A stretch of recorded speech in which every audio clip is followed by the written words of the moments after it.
AP ఎన్నికల్లో భాగంగా TDP Janasena BJP పొత్తులపై చర్చలు ముగిశాయి. పొత్తులపై చర్చల్లో భాగంగా 2 రోజుల క్రితం ఢిల్లీ వెళ్లిన చంద్రబాబు పవన్ కళ్యాణ్ ఇవాళ బీజేపీ అగ్రనేత అమిత్ షాతో భేటీ అయ్యారు. 50 నిమిషాల పాటు జరిగిన ఈ సమావేశంలో పొత్తులపై టీడీపీ జనసేన బీజేపీల మధ్య అంగీకారం కుదిరినట్లు తెలుస్తుంది. రాష్ట్ర ప్రయోజనాల కోసం కలిసి పనిచేయాలని నిర్ణయించుకున్నట్టు తెలుస్తుంది. ఈ సందర్భంగా టీడీపీని ఎన్డీఏలోకి బీజేపీ ఆహ్వానించింది. సీట్ల సర్దుబాటులో భాగంగా జనసేన బీజేపీలకు 30 అసెంబ్లీ స్థానాల్లో పోటీ చేయనున్నట్టు తెలుస్తుంది. అలాగే లోక్సభ స్థానాల విషయానికి వస్తే జనసేన 2, బీజేపీ 6 పార్లమెంట్ సెగ్మెంట్లో పోటీ చేస్తున్నాయని సమాచారం. ఈ పొత్తు లెక్కలపై ఇవాళ సాయంత్రం అధికారికంగా ప్రకటించే అవకాశం ఉంది. దీని గురించి మరింత సమాచారాన్ని మా కాకినాడ ప్రతినిధి నందిని అందిస్తారు. నందిని, చెప్పండి, పొత్తులపై ఒక క్లారిటీ వచ్చినట్టుగా తెలుస్తుంది. అక్కడ కాకినాడలో పరిస్థితి ఎలా ఉంది? అక్కడ 3 పార్టీల్లో ఎలా ఉంది అక్కడ ఉన్న సిచ్యువేషన్? ఏపీలో 2014 సీన్ అయితే రిపీట్ అవుతుందనే చెప్పాలి. ఎందుకంటే 2014లో కూడా ఇదే కూటమితో పొత్తులతో ముందుకు వెళ్లి అధికారాన్ని అయితే చేపట్టారు.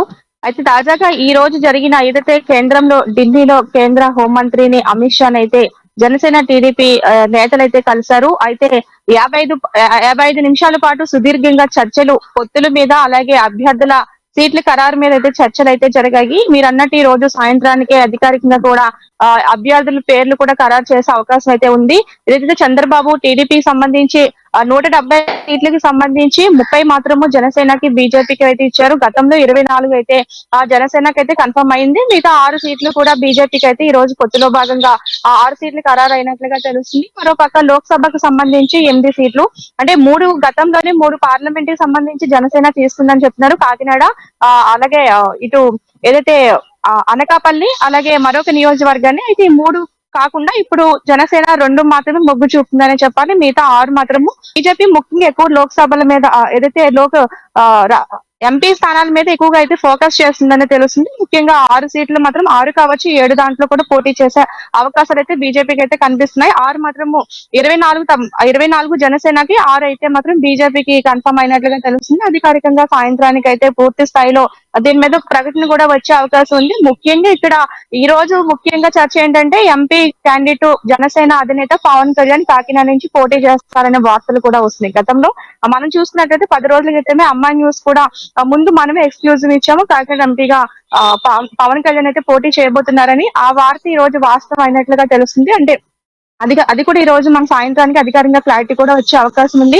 ఎందుకంటే కాపులు కంచుకోటగా అయితే ఉమ్మడి జిల్లాలో ఉన్నాయి. ఇటు టీడీపీకి చూసుకున్నా జనసేనకి చూసుకున్నా సరే ఎక్కువగా గాలంతా కూడా ఉమ్మడి 34 నియోజకవర్గాలు ఎక్కువగా ఉంది. కాబట్టి ముందు నుంచి కూడా జనసేన టీడీపీ అధినేత చంద్రబాబు కూడా పవన్ కళ్యాణ్ ని కాకినాడ జిల్లాల మీద ఎక్కువ ఫోకస్ పెట్టమని చెప్పినట్లు కూడా తెలుస్తుంది.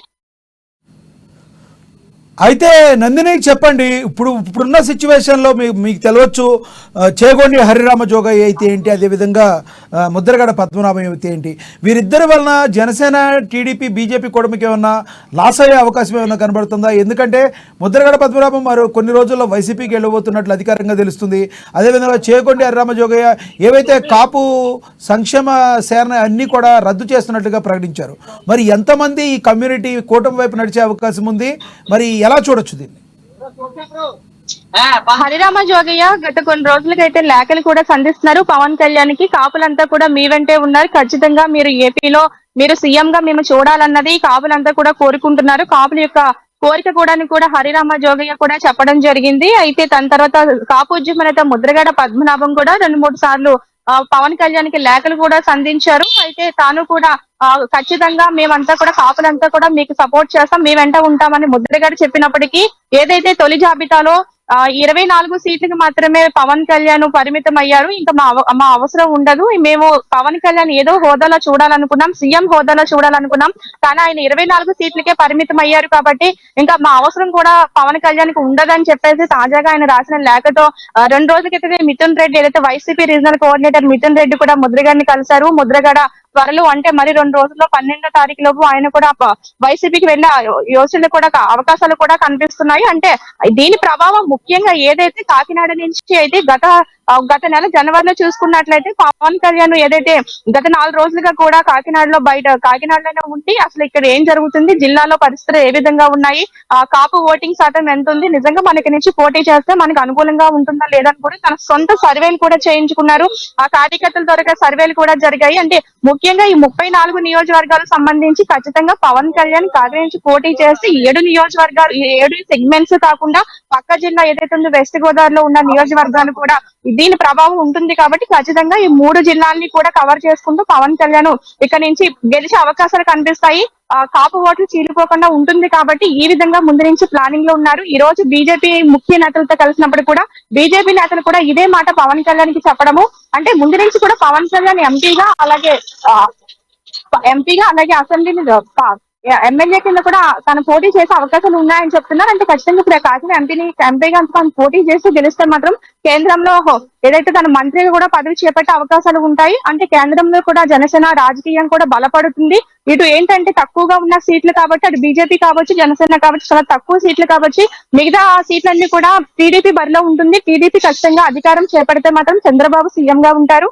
కేంద్రంలో పవన్ కళ్యాణ్ అయితే మంత్రిగా ఉంటూ అక్కడ ఆయన చక్రం తిప్పే అవకాశం కూడా ఉంటుంది. అంటే ఈక్వల్ టు సీఎం కాబట్టి ఆయన అక్కడి నుంచి కూడా ఏదైతే ఎన్డీఏ కూటమిలో భాగంగా హోంమంత్రి అమిత్ షా కూటమిలో ఆయన పనిచేస్తూ ఉంటారు. అక్కడ కూడా జనసేన పై చేయిలో ఉంటుందనే అవకాశంతో ఇక్కడ ఉన్న సమస్యలను కూడా అక్కడ బలంగా గలం విప్పాలనే ఉద్దేశంతోనే ఆయన కాకినాడ పార్లమెంట్ నుంచి కూడా పోటీ చేస్తారని కూడా అయితే వార్తలు అయితే వస్తున్నాయి. దీని ప్రభావం అయితే ఖచ్చితంగా మిగతా జిల్లాల మీద కనిపిస్తుంది. అంటే ప్రస్తుతం కాకినాడ ఎంపీ అభ్యర్థిగా వైసీపీ ఎంపీ అభ్యర్థిగా చలమలశెట్టి సునీల్ ఇటీవల కాలంలో పవన్ కళ్యాణ్ జగన్మోహన్ రెడ్డి అయితే పేరు కూడా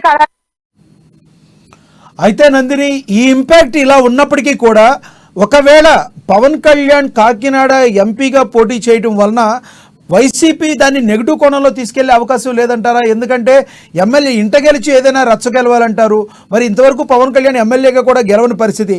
ఇప్పుడు ఎంపీగా చేయడం వలన మీకు మళ్ళీ పవన్ కళ్యాణ్ మీకు లోకల్గా అందుబాటులో ఉండడు, ఆయన ఎన్డీఏ భాగస్వామిగా బయటకు వెళ్ళిపోయే అవకాశం ఉందని వైసీపీ ఎదురుదాడి చేసే అవకాశం లేదంటారా? ఇది పవన్ కళ్యాణ్కి కూటమికి మైనస్ కూడా అయ్యే అవకాశాలు ఉన్నాయంటారా? ఎందుకంటే వారాహి యాత్రలో పవన్ కళ్యాణ్ జిల్లా అంతా కూడా తను ప్రచారం చేసుకున్న సమయంలో కూడా అధికార పార్టీ నేతలను కూడా చాలా వాళ్ళ మీద కూడా చాలా ఘాటైన వ్యాఖ్యలు చేశారు. దానికి కూడా ద్వారంపూడి చంద్రశేఖర్ రెడ్డి కావచ్చు, మంత్రి దాడిశెట్టి రాజా కావచ్చు, వీళ్ళంతా కూడా కౌంటర్ ఇచ్చారు. అంటే పవన్ కళ్యాణ్ అనే వ్యక్తి సెలబ్రిటీ మాత్రమే, కేవలము అక్కడికి వచ్చే జనం పవన్ కళ్యాణ్ చూడడానికి వస్తారు తప్ప తను ఒక రాజకీయ నాయకుడికి అయితే ఎవరు చూడరని చెప్పేసి గతంలో కూడా మన ఈ వ్యాఖ్యలు చూసాము. ఇప్పుడు అదే దిశగా కూడా వీళ్ళు ముందుకు వెళ్తారు. అంటే ఏదైతే ముద్రగడ పవన్ కళ్యాణ్ పిఠాపురం నుంచి మాత్రం ఎమ్మెల్యే అభ్యర్థిగా అయితే పోటీ చేస్తే ఖచ్చితంగా ముద్రగడని అక్కడ పిఠాపురం నుంచి అయితే నిలబెట్టే అవకాశాలు అయితే ఎక్కువగా కనిపిస్తున్నాయి. లేదా ఒకవేళ పిఠాపురం అవకాశం లేకపోతే గీతనే కొనసాగించే అవకాశాలు కూడా ఉన్నాయి. కానీ ఏదైతే కాపు ఓటికి సంబంధించి ఇటు ఏదైతే కాపులకు ఎక్కువ టీడీపీ జనసేన ఎక్కువగా మద్దతు ఇస్తుందో ఇటు బీసీ నినాదంతో అయితే వైసీపీ ముందుకు వెళ్తుందనే చెప్పాలి. అటు రాజమండ్రి చూసుకున్నా అలాగే రాజమండ్రి ఎంపీ చూసుకున్నా సరే ఎంత బీసీ క్యాండిడేట్స్ ఏదైతే రామచంద్రపురం ఎమ్మెల్యే ఎవరైతే ఉన్నారో చెల్లుబోయిన వేణు కూడా ఇప్పుడు రాజమండ్రికి రూరల్ గా ఇచ్చారు. అంటే బీసీకి ఎక్కువ ప్రాధాన్యత ఇస్తూ వైసీపీ ముందుకు వెళ్తుంది. అంటే కాపు ఓట్లు చీలిపోకుండా వీళ్ళు మాత్రం కాపు ఓట్లు ఖచ్చితంగా చీలడానికి మాత్రమే ఈ విధంగా ముందుకు వెళ్తున్నారు. ఖచ్చితంగా 2024లో మాత్రము 3 ఏదైతే పార్టీలు ఉన్నాయో కూటమితో ముందుకు వెళ్ళాలి. రాష్ట్ర అభివృద్ధి మాకు కావాలి, రాష్ట్ర శ్రేయాభివృద్ధి కోసమే మేమంతా కూడా ఈ కేవలం పొత్తులు పెట్టుకోవడం జరిగిందని అధికారులు కూడా చెప్పడం జరుగుతుంది. ఈ రోజు సాయంత్రానికి అధికారికంగా ఒక ప్రకటన కూడా వచ్చే అవకాశం అయితే ఉంటుంది. నందిని, చెప్పండి, ఇప్పుడు పిఠాపురం నుంచి ఒకవేళ పవన్ కళ్యాణ్ పోటీ చేస్తే అక్కడ టీడీపీ అభ్యర్థిగా ఉన్న వర్మ వ్యతిరేక బావుట ఎగరవేస్తున్నట్టుగా తెలుస్తుంది. మరి వర్మని ఎదుర్కోలేక మరి చంద్రబాబు నాయుడు ఎందుకు వాళ్ళని శాంతింప చేయలేకపోతున్నారు? నిజంగానే వర్మగానే పోటీ చేస్తే మరి పవన్ కళ్యాణ్ కూడా ఇబ్బంది అయ్యే అవకాశం ఉంటుంది కదా? ఖచ్చితంగా ఏదైతే పొత్తులో భాగంగా కొన్ని త్యాగాలు చేయాల్సి ఉంటుందని ముందు నుంచి తమ అధినేతలు చెప్పినప్పటికీ కొన్ని చోట్ల మీరు ఇంతకు